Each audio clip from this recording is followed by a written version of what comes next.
आप सभी भक्तों को जय श्री सीताराम, जय जय श्री राधे।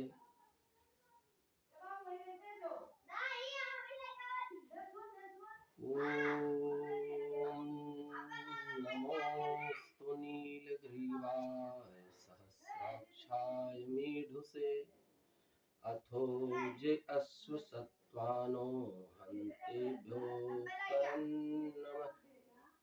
श्रीरामचन्द्रं शरणं प्रपद्ये, श्रीरामदूतं शरणं प्रपद्ये।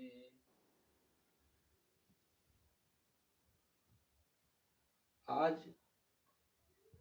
हम आप सभी लोगों को यह बताना चाहते हैं कि भगवान ने जो मनुष्य शरीर दिया है वह अपने भजन के लिए ही दिया है।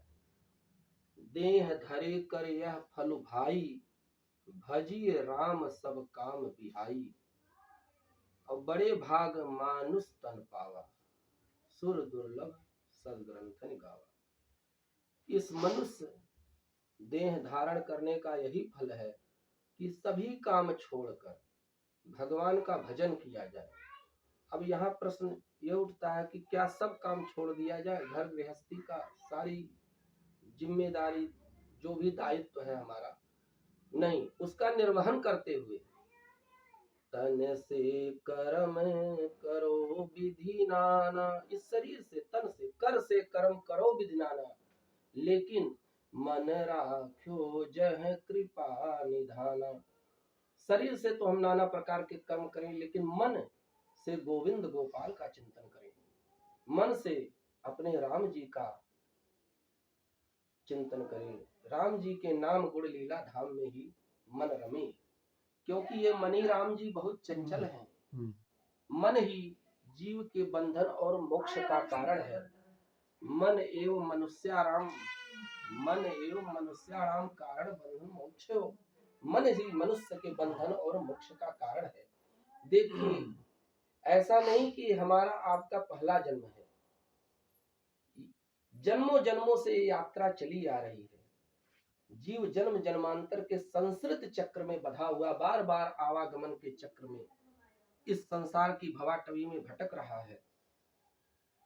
और जब परमात्मा करुणा कृपा करके मनुष्य शरीर प्रदान कर देता है, तो फिर जीव की आत्मिक जिम्मेदारी हो जाती है अपना आत्मोद्धार का मार्ग स्वयं ही प्रशस्त करे, क्योंकि ये साधन धाम है। साधन धाम मोक्ष कर द्वारा अब पाई न जही परलोक सवारा। जो इस मनुष्य शरीर को, इस अनमोल अवसर को पाकर चूक जाता है, तो सो परत्र दुख पावई, अस्थिर धुनि धुनि पछताई। वह बाद में बहुत ही दुख पाता है और बाद में सिर धुन धुन कर पछताता है। फिर काल ही कर्म ही ईश्वर ही, मिथ्या दोष लगाई।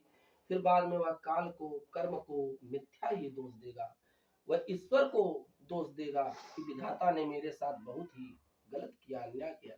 भगवान किसी के साथ अन्याय नहीं करते, वो तो प्रभु समदर्शी हैं, समदर्शी हैं प्रभु।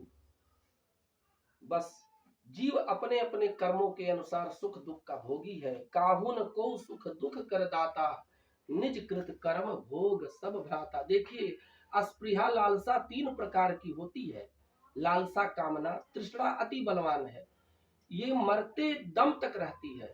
जब संत और भगवंत की कृपा होती है, सदगुरु भगवान की कृपा होती है, तभी तृष्णा का नाश होता है। अस्पृहा लालसा तीन प्रकार की होती है, देखने की, सुनने की और भोगने की। जैसे देखने की, जैसे नेत्रों से हम दृश्य देखना चाहते हैं जो हमारे मन को रुचिकर है। अब हम कैसा दृश्य देखते हैं हमारे ऊपर निर्भर है। हम भगवान की झांकी देखते हैं, मंदिर में ठाकुर जी का श्री विग्रह देखते हैं, कि किसी सुंदरी का नृत्य देखते हैं। ये तो मन स्थिति पर निर्भर है ना, देखने की, सुनने की। कान से हम क्या भगवान का भजन सुनते हैं कि किसी की बुराई निंदा सुनते हैं। तो देखने की, सुनने की और भोगने की, यह मन कभी भरता नहीं है। जन्म जन्म से हम विषयों को भोगते आए हैं। भोगा न भुगता वह में भुगता। हम भोगों को नहीं भोग रहे, बल्कि भोग ही हमको भोग रहे हैं।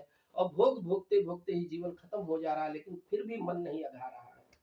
ये मन के जाल में फंसकर जन्म जन्मांतर से हम भटक रहे हैं।